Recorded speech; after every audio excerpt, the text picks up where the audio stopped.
All right, welcome back to Bleck and AZ's Fantasy Hour here on WEBR every Wednesday from 6 to 7. We're also on WLVL Sunday mornings from 11 to 12 talking about fantasy football. So I know it's entering draft season. We got the first week of preseason already done. So if you're listening, you're getting ready for your drafts, check us out. We're also on Instagram at Bleck and AZ, and you can watch full episode recaps on YouTube, Bleck and AZ's Fantasy Hour. Bills, first preseason game. Any thoughts? First thoughts, Bleck? So that was my first look at the stadium. I know you've been blessed to get in there a couple times. No, but I mean from home. Awesome. Obviously, first broadcasting of the new stadium. Looks great. I'm super excited to see.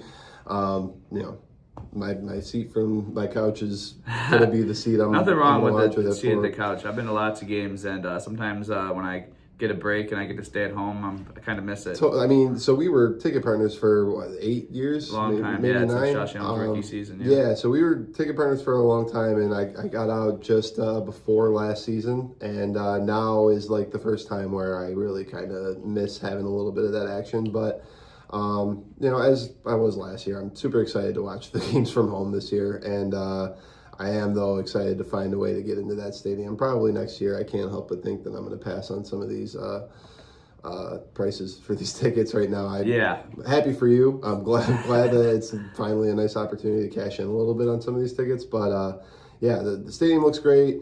I mean, I know we don't ever need to really see Josh Allen play in the preseason. Last year he took the preseason off, and that's obviously well-deserved. But it was nice to see him go out there and, threw for 100 yards, a touchdown in the first, Yeah, and I mean, in that touchdown, it's just so understated. It's so normal to us as Bills fans seeing Josh Allen make a play like that, but that is just not a normal play. No, that's against, the Panthers starters. He had Jalen Phillips in his face the play before. The whole drive, really. Yeah. Yeah, the stadium was awesome. I got to go in last week. I wasn't there for the preseason game, but I was able to go inside and check out my seats. I had a great time. But the offense, especially the starting offense on the first couple drives, we saw a lot of play action. We saw Khalil Shakir get used over the middle of the field in ways we didn't see as much last year. And the biggest thing, I think, was just the connection with DJ Moore. That's all they've talked about, really, in training camps, all we've been hearing about. Josh and DJ Moore building chemistry and making plays, what seems to be every week, or every day, I should say, in practice. And we saw it firsthand right away. DJ Moore comes over the middle of the field, wide open, makes a play, points to the defender, calls him out. It was awesome, yeah. It's super preseason hype, but for sure. That energy. It's just cool that he knows the fans are there. He knows the fans are excited to see him, and give brand new stadium. There's a little bit of extra juice for a preseason a little something game, for the fans. And I love that. I respect that. I think that the initial impression from the fan base of getting DJ Moore, that they weren't super excited. Everybody wanted Justin Jefferson, maybe something a little more than that. But I think it won't be long before everybody's getting their DJ Moore jerseys. Honestly, I'm really excited for him this season, and I think that he'll be moving up draft boards in fantasy as well. But some of the defensive sides of the game as well. We saw Deion Walker made some big plays. He's somebody I'm really happy about and looking forward to seeing this season. And just some of the pressures we got. I saw TJ Parker got a sack. They just look great. They really did from start to finish, honestly. Yeah, and they mentioned it on the broadcast. The whole defense is really going to be kind of like the story of what's going on with the Bills. I mean, we know about as much as we can as far as what to expect from the offense. They're going to be one of the top scoring teams in the league. They're going to be, prolific. Josh is going to do things we never really thought we could see, but it's going to be about what that defense does with that new 3-4 defense. Just seeing the different kind of looks that they bring to teams this year. I'm excited to see the rotation on the line. I feel like inside the box is really where we have the most questions. The secondary is a little bit more predictable, I guess, with who we expect to be on the field, but just some of the rotations are going to go through. Plays, Connie Walker, I believe his name is. We had the interception towards the end of the game. Some guys fighting for roster spots, some depth in the secondary. Some guys just fighting for field time. Caleb Elam-Zora has been a big story this preseason and throughout most of training camp, and it looks like he's he's not going to step in and be a cornerstone, at least I don't think. But not initially, but certainly a rotational piece in the beginning. And showing flashes for a 4th or 5th round pick, right away. Yeah, For sure, I agree. And it's, like you said, in defensive line too, seeing TJ Sanders getting involved, and really Landon Jackson, the development of him. For sure. Somebody that was completely written off his last year as a bust almost right away. He got hurt, right? He did get hurt. He was a healthy scratch really too at some points. He really had zero impact last year at all. But this year with the new defense, like you mentioned, and him bulking up a little bit, they're kind of using him as a tweener, whether that's his hand on the ground or standing up. It's interesting the way they used him, and he played well. So that's promising and good to see. Michael Holt, too, another name just to throw in the defensive line rotation. Yeah. Excited to see him. He didn't really play last year. Yeah, I mean, the 2 games he played last year, he looked like he was going to be such a huge difference maker, and then it was just like that, his Achilles, and that was a bummer. Yeah. But it looks like he's progressed really well in his injury, and I'm looking forward to seeing him too. Yeah. And then looking around the league, there was just some plays we saw. Notably, I like to highlight Jacoby Lane, somebody that we've talked about the past couple months, and we finally got to see him play. He scored a touchdown. That was awesome. We saw Fernando Mendoza get his first NFL snaps, threw a touchdown. He looked solid, made some good NFL throws. Jeremiah Love looked great. He did get hurt, unfortunately. We'll see if that lingers into the season, but he really did look good when he touched the ball. There's lots of notable guys to keep an eye on. Cyrus Allen, Caleb Douglas, actually. That was somebody I shouted out at the end of last episode. And it looks like he really solidified himself as a starter in Miami. Will be a fun sleeper pick in fantasy drafts. Made a crazy highlight catch. I think it was the SportsCenter #1 play, honestly. From Malik Willis. Check that out if you didn't get a chance. But Caleb Douglas is a guy to keep an eye on. Yeah, and then a couple little injuries I think that are worth noting, especially in fantasy draft season. No, you're up. Just pick a player. Jordan Tyson gets hurt. Looks like he's going to miss a couple weeks. No, all right. Well, I know. I on my phone it said something different, so we'll see. I gotcha. Either way, Jordan Tyson injury to keep an eye out on. Looks like he's going to miss a couple weeks, maybe a couple months. They say 2 months, so it looks like he might start the season on the pup. Might miss the first 4 to 6 weeks. Yeah. Obviously, half of the 49ers team in its entirety is at risk of the substation. Yeah, Deshaun Stribling had a good game too. Another rookie. We had lots of rookies. Jeremy Bernard looked good too. A lot of these guys showed some flashes, and we'll see how they look over the rest of the preseason. But they're all making strong cases to be strong, solid contributors right away in the NFL. Yeah, and I got a little bit of a news update about Common Nunga. Is he going to be all right? The hyperextended knee? Yeah, I think he'll be okay. He's a tough guy. I probably just, wrap him up for the rest of preseason, let him sit. He'll be okay. I expect him to be there week 1. Yeah. We are, on this week's episode, testing our first official mock draft, where we got the laptop out. We're on Sleeper. We're running a mock draft here. It's a 12-team, full PPR. I am drafting at the 2 slot. We have Bleck drafting at the 11. So we're trying to give 2 different perspectives, whether you're in the first part of the draft or the end of your drafts, and just kind of looking at how the board falls. We are using the Sleeper's AI to fill in some of the picks in between, and then just like the ones we draft with in real life. Yeah, what it feels like sometimes.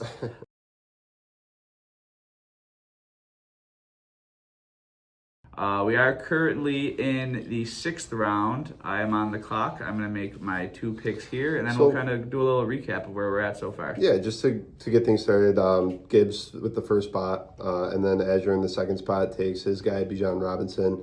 I feel like we've kind of mentioned it before, and I think you're with me when I say, like, if you had 6 first overall picks, you'd probably split between the 2 of them. So kind of a no-brainer to take Bijan there, and obviously just one of your guys. It's probably the most ideal start to your draft, right?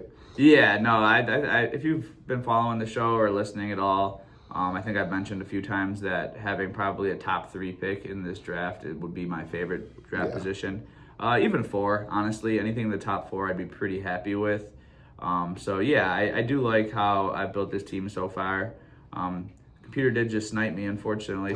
But well, going through the rest of the first round from 3 to 10 was Jamar Chase, Christian McCaffrey, Puka Nacua, Jackson Smith-Njigba, James Cook, Amon-Ra St. Brown, Jonathan Taylor, Justin Jefferson. So for me, at the 11th pick, that is probably my top 10, and I can put a little box around that and say if I had the 10th spot, I would be happy with any one of those 10. Yeah. And it is exactly at the 11th spot where I can get caught, apparently.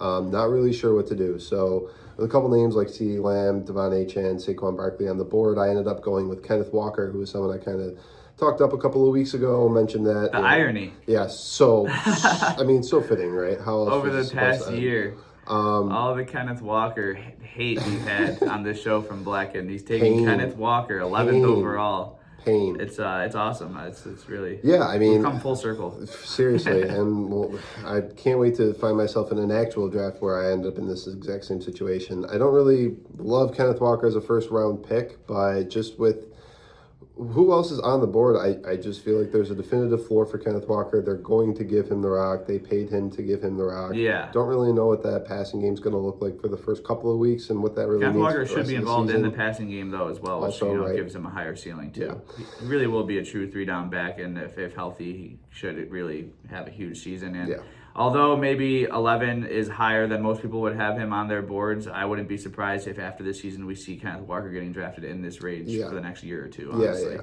So he goes be ahead of the game. He goes off the board as running back 6, which is exactly where I had him in my rankings. Yeah. At the turn, CeeDee Lamb and Devon Achane go, leaving me with another choice, and I end up sticking with running back. So I go running back my first 2 rounds and take my 7th ranked running back in Chase Brown. Just think that he's got a very high floor in an offense that contract year too. Has consistently given him the opportunity to produce. He has produced as a RB1, and without Joe Burrow too. Contract year. I think that says a lot too about what to expect from, especially given the running back market and seeing these guys get paid. For sure. Yeah, I think that really helps for Chase Brown's case. Yeah. So like Bleck mentioned, I took Bijan, and then on coming to the end of the second round, I was able to snag Brock Bowers at the end of the second round at pick 23. Absolute beauty of a pick there. Again, if you've been following the show at all, we really can't talk enough about how much we love Brock Bowers. I was honestly surprised Bleck didn't really take him at one of those picks, to be honest with you. Did strongly consider it. I got 3 names that I'm circling for the second round, and if I can walk away with any one of the 3, I'm happy. Brock Bowers is certainly one of them. Chase Brown is another. I would really personally strongly consider taking Brock Bowers as high as like early second, mid-second all day, and anything after that for sure for me.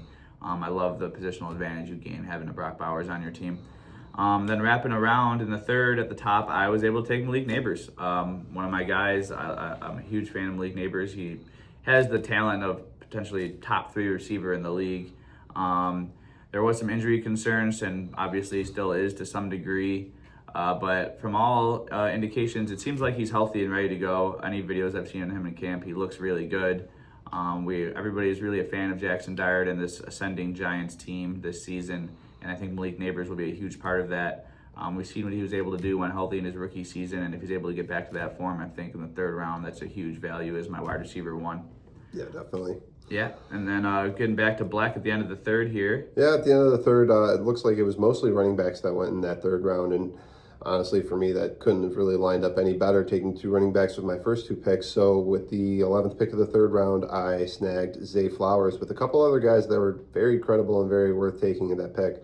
But, we've been talking about Zay Flowers for weeks and weeks and weeks, and I know we have our shares of betting slips that include his 1,000 yards or touchdowns even, I think I have him for. I feel very comfortable going into this season with him as my wide receiver 1. I very easily could have pivoted and taken a wide receiver in the second round and still been even more excited to have him as my wide receiver 2. Yeah, you had him as your, what was your wide receiver rankings? 11. 11, yeah, I know you had him pretty high. Yeah, I had him as a wide receiver 1. I was kind of torn between him and Devontae Smith, who did go at the turn. I absolutely would have gone back-to-back with the 2 of them, but I ended up passing on T. Higgins and Ladd McConkey for Colston Loveland with the second pick of the 4th round. Obviously there's no chance he's going to make it back to me. I did want to take Brock Bowers in the second round, but just at that pick, I just felt like it was a little bit too early and that there was a good shot that I'd be able to get a Colston Loveland on the back.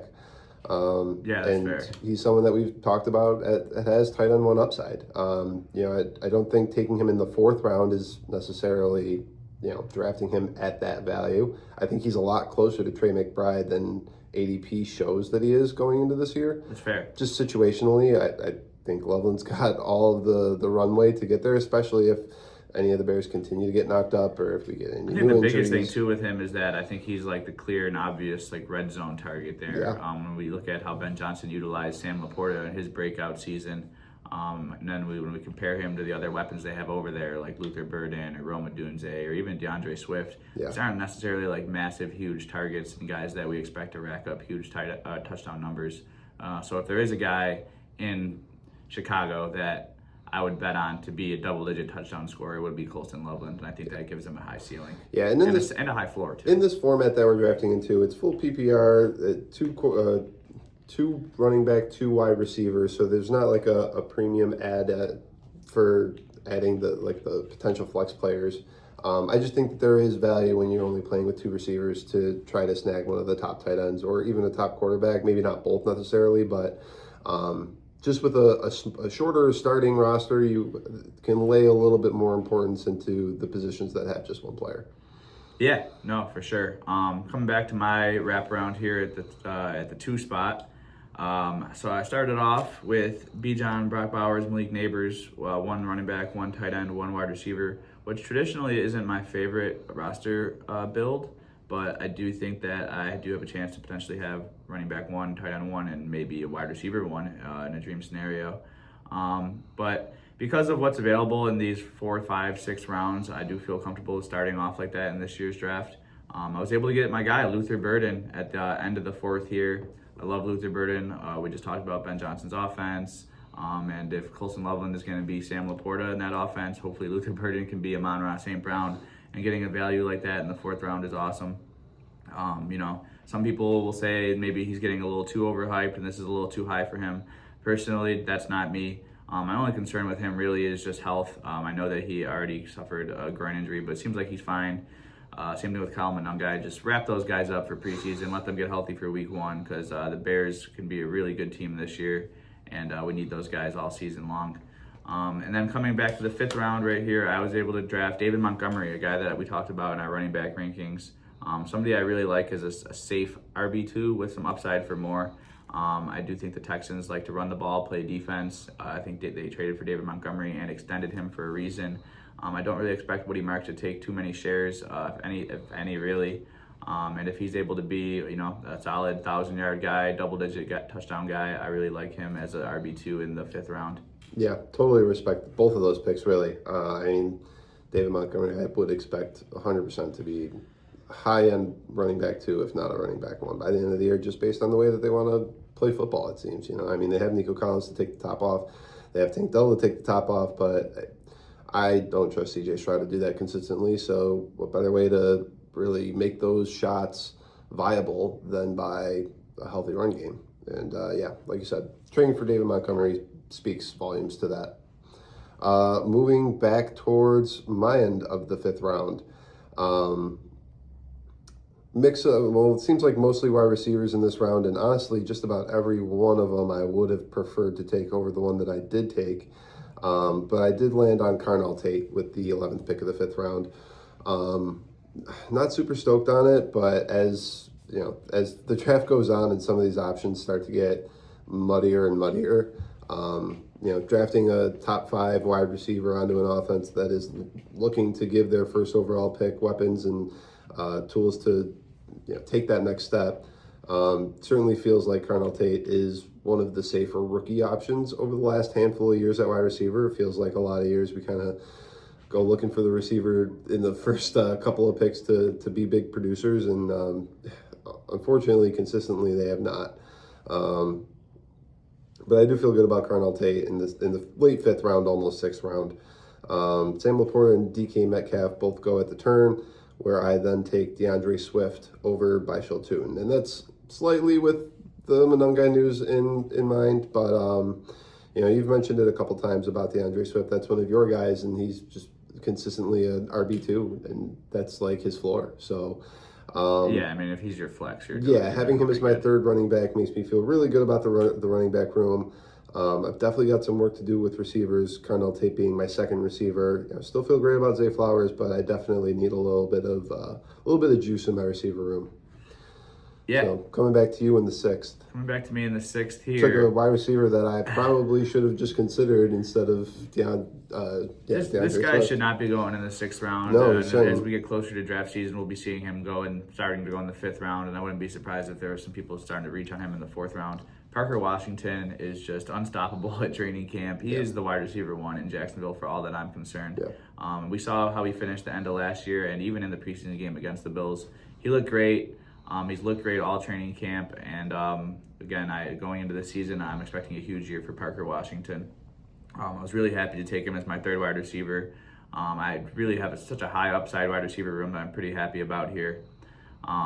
Feeling really good. And then coming back into the seventh round? Yep, the seventh round here. I took Jalen Warren. So now I have 3 wide receivers and 3 running backs. I'm feeling really good about that room. Jalen Warren is maybe the poor man's DeAndre Swift, you could call him. He's just really a strong RB3 that offers really RB2 production at times. I'm looking forward to seeing him in more of a pass-catching role, or back to that role again this year with Rico Dowdle. He won't be getting a majority of the touches, but no running back you're getting at this point in the draft is really.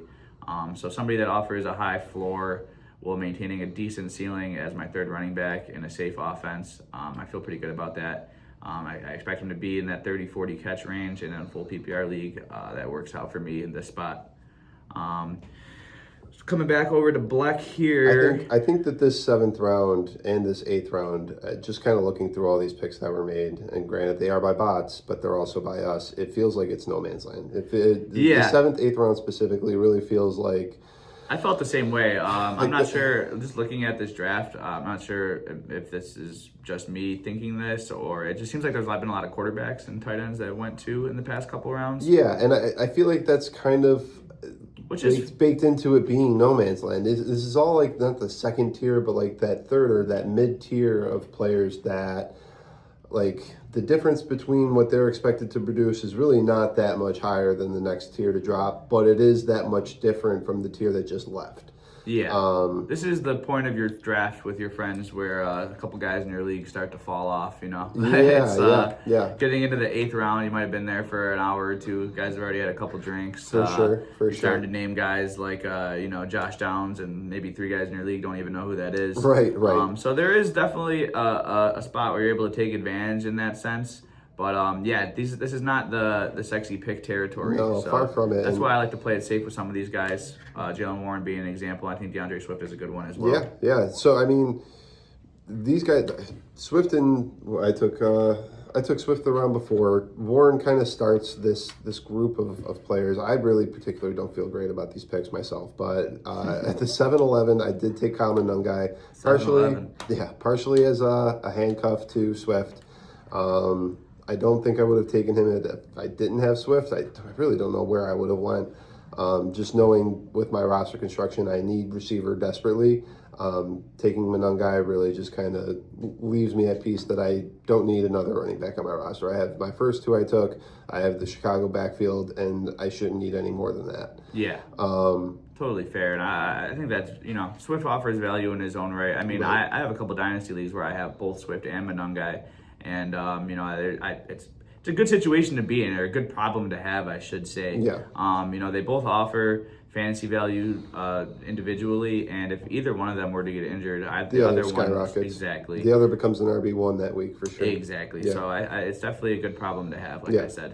And then coming back with the eighth round pick, my second pick of the 8th round, I ended up going with Mekhi Lemon, another rookie. I don't generally like to draft multiple rookies, especially in the same position group onto a fantasy team, but it's more of a long-term play. I wouldn't necessarily expect to be putting Mekhi Lemon in my starting lineup week 1, week 2, week 3, kind of give the offense a little bit of grace and time to blend and grow. As it sounds like Jalen Hurts is becoming a better passer over the middle, which is one of his big criticisms over the last couple of years, but it's been something that he's been working on in training camp.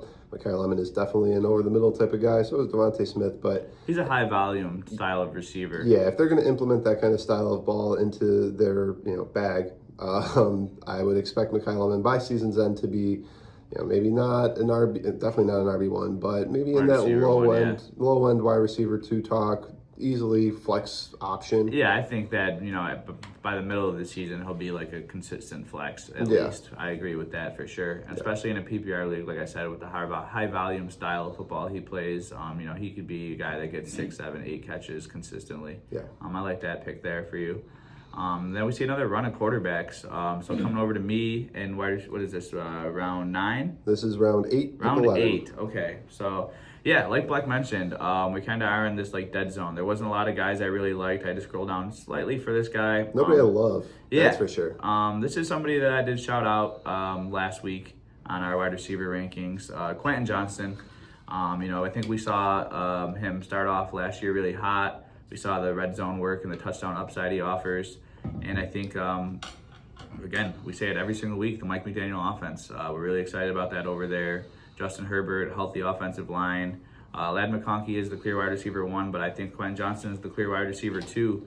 I think he offers good yards after catch ability, can be a vertical threat. And I think, what is this, the year 3, year 4, I believe, for him. I think that he's entering into the best position he's ever been in his career.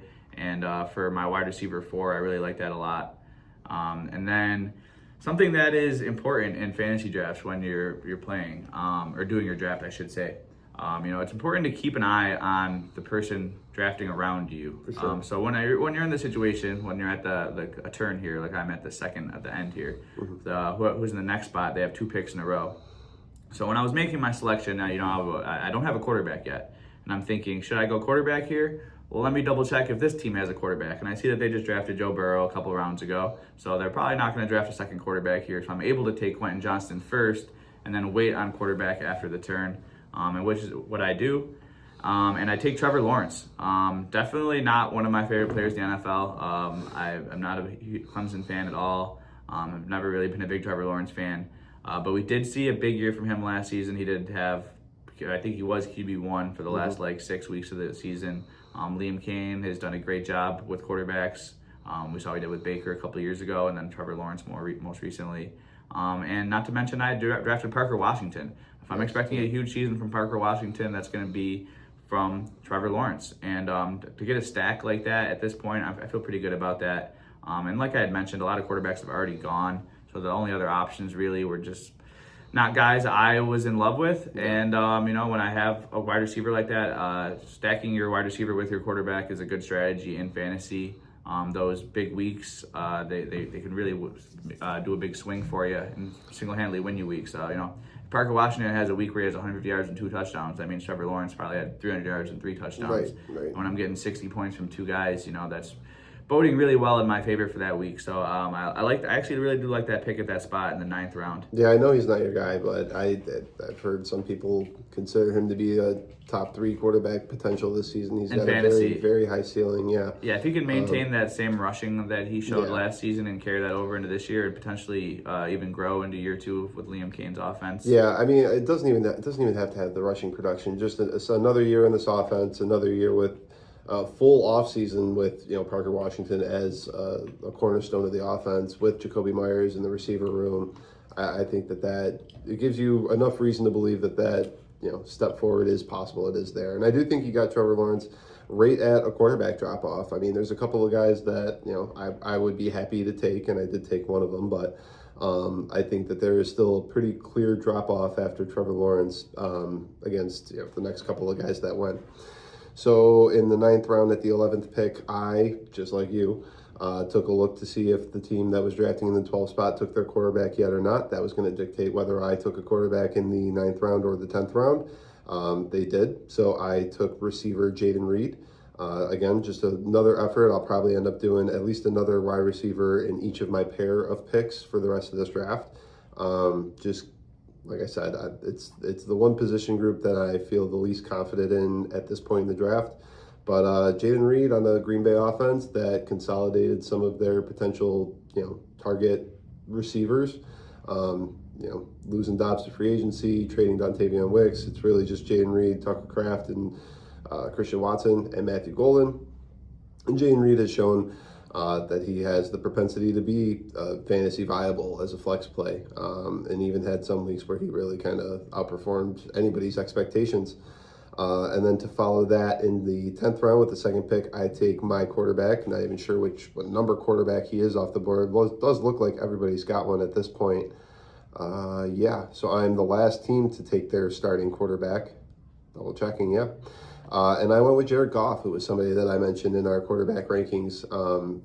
The dude is within the top 4 in Vegas odds to lead the league in passing yards. I know Gibbs is going to take a handful of touchdowns away as just rushing touchdowns instead of passing touchdowns, but Jared Goff is set up for success on the back half of the season, playing a lot of dome games, playing a lot of nice weather stadiums, and I mean, as long as everybody stays healthy, they might have the most competitive, complete set of skill position players on offense as anybody in the league. So I feel really good about Goff in the 10th round. Probably will take another quarterback just to kind of, Yeah, Jared Goff is like, give a little bit of offers similar safety. like levels of fantasy plays like a Dak Prescott or, Yep. and he's going a couple rounds 2 rounds, before yep. that. Yeah, Yep. so I do like that pick there with Jared Goff. Yeah. Especially without even counting, I'm assuming he was like QB like 15 or Yeah, something. I was the last team to draft their starting quarterback. Yeah, so that makes sense. I think that, if you are going to hold out that long for quarterback, having a guy like Jared Goff is a safe option there. And then there's still some guys available that you could take a dart throw to on and, kind of play matchups. I think that's a good spot there for you. Coming back over to me here, I did make a mistake here. I'm not going to lie to you guys.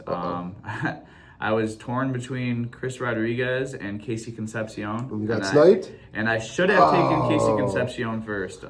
He was higher in ADP. I think I just went with running back because when I look at the other running backs available, he was like kind of easily my favorite that was still left. You went Jordan Brooks? Jonathan Brooks? No. Yeah, I thought about it. I'm not a Jonathan Brooks fan personally. I wish him the best. I hope that he's healthy and can produce. Yourself. But yeah, I do like Chris Rodriguez, somebody that we talked about in our running back rankings here. And what is this? The 11th round, 10th round, 10th round. I do really. I know everyone loves Basil Tuin, but I just have this. I don't know what it is. Gut feeling that it's going to be a lot more of a 50-50 split than people think. And I think getting a guy like that in the 10th round, especially the guy that I would expect to be more of the goal line running back, I really like that there as my, 4th running back. And if anything were to happen to Basil Tuin, Chris Rodriguez immediately becomes an RB1, and I'm cool with him in that spot there, honestly. And then, like I said, Casey Concepcion, he goes right after, somebody I really wanted to take. I don't love his situation in Cleveland. I don't love the quarterback room. I don't really love the offense. But he's just a guy that I really loved in the draft process. I think he's super talented, and if he was a guy that I didn't even get to touch on, but if you were able to catch any of his highlights from preseason, every time he touched the ball, he was just electric. And he had a big punt return that if it weren't for a shoelace tackle, it would have took to the house. He got a few catches, a couple screen plays, and he scored on a run, an end around, 14-yard touchdown, which was a sick play. And just seeing that Todd Monken was able to design plays specifically for him, such as that end around in the red zone, it's good to know that they're already implementing elements of that into their offense around Casey Concepcion. So he's somebody that, just because of the talent alone, I'm going to bank on that, and somebody I would like to take a risk on here in the 10th, 11th round of drafts. Burning those trick plays in preseason, though. Sketchy business. Yeah, and if that's what he's showing in preseason, imagine what they're going to do in the regular season, I mean, you're not going to show the full hand in game 1 of the preseason. But you didn't get him and had to settle for somebody else. Yeah, exactly. Unfortunately, I just wanted to touch on that. I should have, but I did not get him in this mock draft. Coming back, though, I took a guy that I know that Bleck likes, and so do I, too, Jalen Coker. Really talented receiver, undrafted guy that's just really refused to just get off the field. Earned himself a sizable contract this year. Had a huge playoff game last season. We'll see if that carries over into this year. As my wide receiver 5, I like the upside there as an ascending young wide receiver. For sure. I mean, the ceiling for him is just his offense isn't necessarily known to be prolific at passing. Although I do I mentioned a couple weeks ago, I do like the direction Carolina's going. Bryce Young has been developing and improving year over year under Dave Canales, and it definitely does very much seem like it's kind of like a hot seat season for Dave Canales. But it also looks like they have enough pieces in place to defend their division title. Yeah, they won the division. Yeah, I think they're 8 and 9. Yeah. I mean, they signed Darren Waller, who I wouldn't expect to do much more than maybe catch a couple of touchdowns, probably in the same game. But I like the pick with Jalen Coker there. And, of course, if anything happens to Ted McMillan, I think he is instantly the wide receiver 1 on the team. I don't think that it becomes confusing after that. So moving deep into the 11th round, where I picked at the 11th spot, after a handful of other wide receivers go, I end up sticking with the trend and take another receiver, as I kind of mentioned that I would. And with this one, I went with Xavier Worthy, who I think I mentioned last week towards the end of our episode is just someone that I'm keeping extra eyes on. Last year, his season was derailed by a collision with Travis Kelce within 3 minutes of the season starting. So I'm pretty much just throwing all of last year out of the window. Obviously, we know Rashee Rice should be coming back without any suspensions. Hopefully, he can stay healthy as well, because I do think that Rashee Rice's health allows and affords Worthy just more opportunity. Obviously, he won't probably see the same amount of targets, but I think that the quality of his targets will increase as long as Rashee Rice is on the field. So I'm not expecting to take a guy that I would be starting every week here in the 11th round, but I think that Worthy's got enough upside where if things work out in his favor, that he could be not only flex viable, but wide receiver 2 viable. Yeah, I mean, Xavier Worthy's in the same situation that he was in basically last year. And in last year, we were taking him in like the 5th and 6th rounds. Right. So obviously that didn't pan out. He had some weeks here and there. Injuries derailed the season for him. But like I said, his situation really hasn't changed at all. They haven't really added much to the wide receiver room outside of Cyrus Allen, who also looked good in preseason. Mm-hmm. All these rookie wide receivers just looked awesome in week 1 at preseason. Yep. But yeah, he's and he's another guy too that has just like really high upside weeks because of his speed and downfield threat. So I like that spot for him. And Dejon Stribling is a guy that I love. I think that he's really just been underrated throughout the entire process of the offseason so far. So Stribling was my second pick of the 12th round. And again, I'm not loving that this is my 3rd rookie receiver out of the 6 receivers I have on my team, but it's very much situational. It's basically a dart throw for me at this point. I'm not depending on him or necessarily needing him to step in to be a starter on my fantasy team, but he's got a pathway to seeing a lot of playing time, especially with that substation so nearby. If he can somehow manage to avoid it in the hallways, then maybe he can survive for the season. Yeah, his muscles haven't been tenderized like the rest of the Niners. He hasn't been there long enough. Yeah, so as long as those muscles can stay sturdy and not be subject to too much give him a couple years. Chemo radiation or whatever that substation's emanating, then like I said, another dart throw. So he's got enough upside that is worth a dart throw because you don't know what's going to happen because he's a rookie, but I think that he has a higher floor than other rookies because we know that he's almost pretty much guaranteed locked into like a top 2 or 3 at the very least wide receiver role. Yeah, probably 3. I mean, I don't know if you want to throw Kittle into the equation of like where all the targets are going, and obviously Christian McCaffrey is super dominant. When we talk about targets, it changes ththings, but I expect him to be on the field almost all the time in like a top 2 wide receiver role. Matt Collins was on the field a lot of the time. Well, as long as we don't see that, hopefully. As long as he doesn't get Matt Collins. Yeah, hope not. I think it's a good pick in the 12th round, though. Thanks. And I took a rookie myself in the 12th round. Another guy that really, he didn't have a lot of touches, but the few he did have, he looked great in preseason. Jonah Coleman, somebody that Sean Payton's been a big fan of. If you've seen any of his interviews, he has nothing but high praise for the rookie. I know that we talked about how that Denver running back room is very messy, and I don't really want many parts of it at all. But if I were to have any parts of it, it will be Jonah Coleman, and it will be later in the drafts like this in the 12th round. Whenever the inevitable J.K. Dobbins injury happens, unfortunately, Jonah Coleman will immediately get thrust into a larger role. And if he is able to take some of that early down and goal line work and even some of the pass catching work, because he really is a great pass catcher. We talked about that during the draft process, him coming out of Washington. I really like the value for Jonah Coleman here in this spot. It really solidifies my running back room. I have 5 running backs, a couple safe options in David Montgomery and Jalen Warren, and then a couple options that maybe we don't know what their ceiling is yet, but given their roles, we'll see it expand throughout the season. And it gives me a good running back room that I feel comfortable about. And it all starts with Bijan, so really just rotating those guys after that, anyways. Mm-hmm. And then I was really considering taking Kyler Murray, but I did get sniped again by Team One. Sleeper bot. Kyler Murray's a good pick there. I think he's one of the best upside quarterbacks late in drafts like this. Could be absolutely nothing, could be a dud. I know he's burned a lot of people in the past, but for the value at the end of the 12th round, it's a good pick. At my pick, though, in the 13th round, I did take one of my guys, Tyler Shuck. I really like the situation he's in this year. I know we talked about the Jordan Tyson injury, unfortunately, but he still does have Chris Olave. They do have Etienne, or A-Chain, I should say. That's how it's pronounced, apparently. Well, I'm not going to confirm. Yeah, if you're in Louisiana, that's how it's pronounced. Outside of Indiana, or Louisiana, you could still say Etienne. Yeah. Lots of weapons outside of Jordan Tyson, though, is my point. And again, we talked about this before. Kellen Moore offense, they love to throw the ball. Top 10 in passing attempts pretty much every season he's ever coached. So I like the upside there. And given my hesitation with Trevor Lawrence, I do like to have a nice backup option and someone that I can rotate given their matchups. So that was my pick there. Feeling pretty good about my roster. We only did 14 rounds, so we got 2 more picks for Bleck and 1 more pick for me before we wrap it up here. What do you got, Bleck? Yeah, so at the end of the 13th round, I also went backup quarterback, having been the team that picked their starting quarterback last.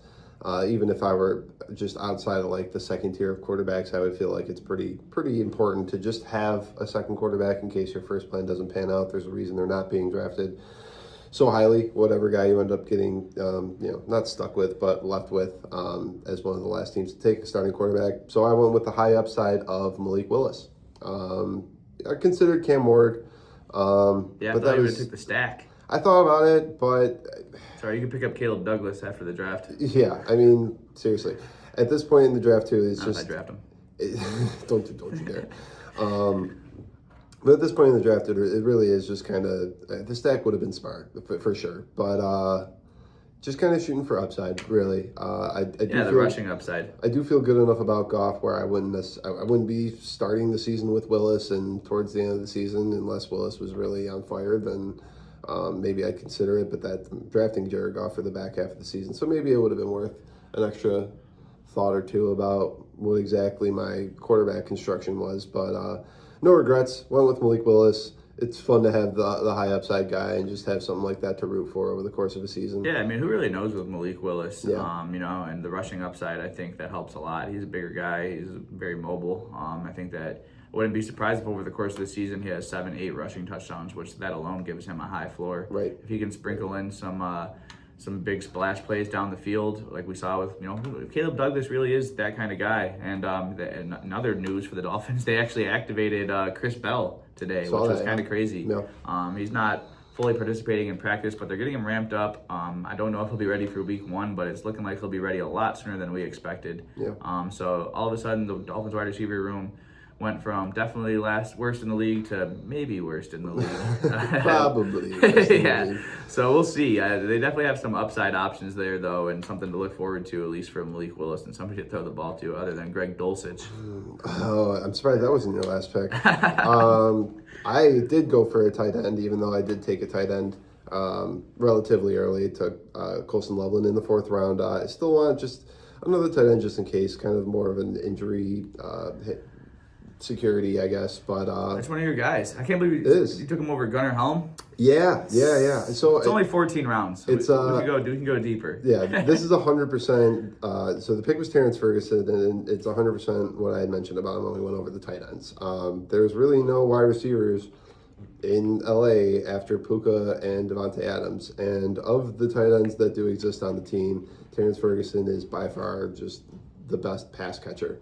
Coming into his 2nd season, he doesn't have the track record to prove that, but it's the eye test.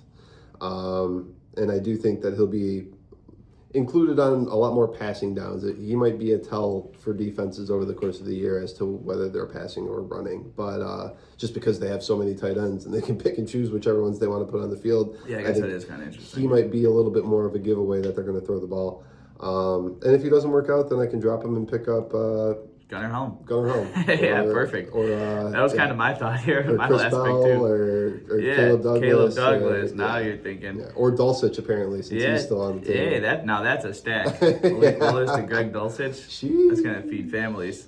I do like that CPU taught you a lesson with Jacoby Lane next pick. Yeah. Woo! You just missed out on the next great wide receiver of our generation. I very much did think that until I realized it was 14 rounds, and I probably should have did that instead of the backup tight end. Some of these guys have really flown up ADP. I don't know. Sleeper really updates really well. If you're still on ESPN, check out Sleeper. They have a great product for fantasy. I noticed that. But I'm surprised to see some of these guys up here. I hate to say it, but it makes like our last couple episodes outdated already. Yeah, things happen quick in the NFL. They do. You know, especially now that we've actually seen live action. You know. I mean, like we said earlier, we're talking about the 7th and 8th round where it's almost like throwaway picks. Like none of these guys in the 7th and 8th round are guys that I feel confident.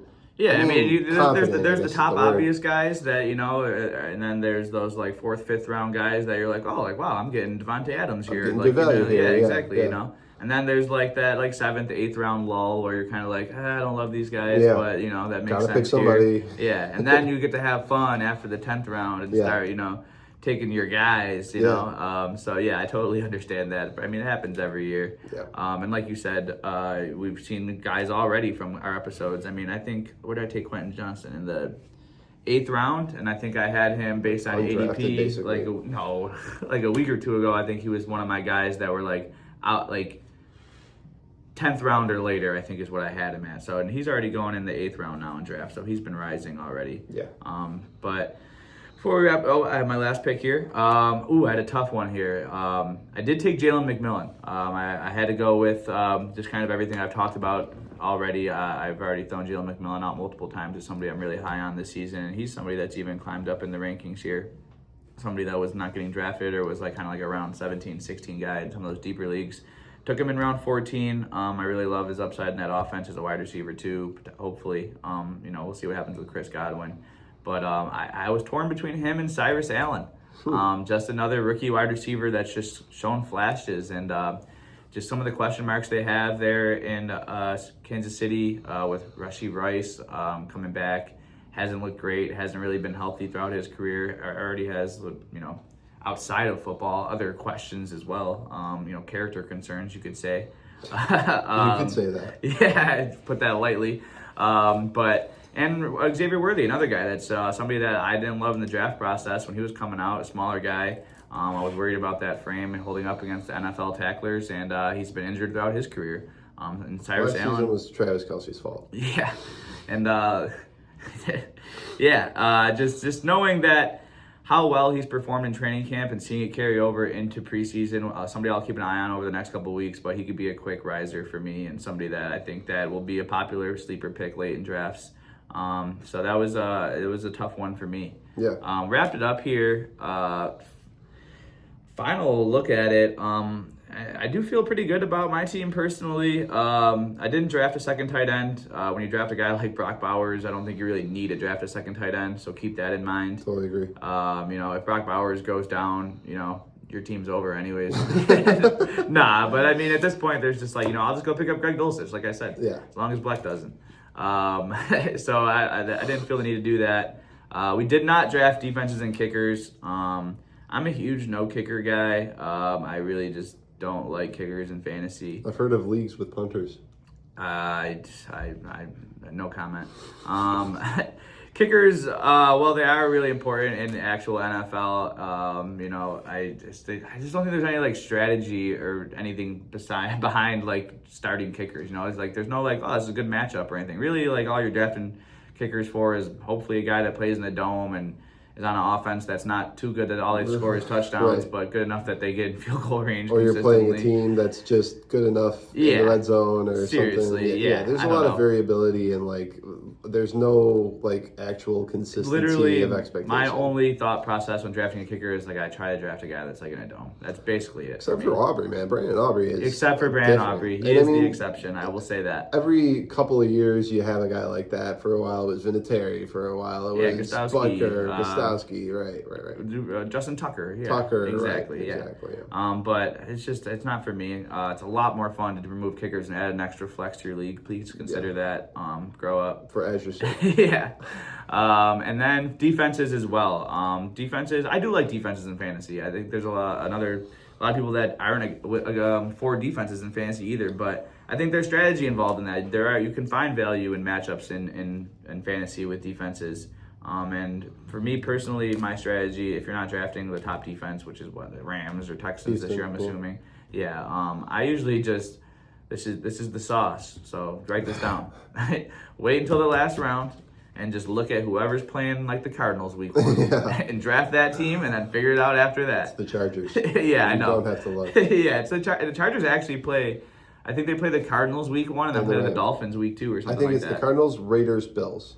Because I took him okay. I had the fast future earlier, Omarion Hampton to lead the league in rushing yards. Yes, you're right. It's you're against, right. Yes, it's you're against right. Arizona, Vegas, and then Buffalo. Yeah, so Buffalo's run defense looked good for preseason. Draft the Chargers in the second last round and start them the first 2 weeks, and then draft Trade them. Yeah, trade them when their defense won, and then draft whatever kicker that's available that's in a dome and the 17th round. A quick question for you then. Obviously, this is way more about defenses than it is kickers. I feel like you probably refuse to take a kicker before the 15th round. I'm not taking a kicker until the last round in any league. Right. So if you are going to go and grab the top defense or one of the top 2 defenses, how early do you think you're doing that?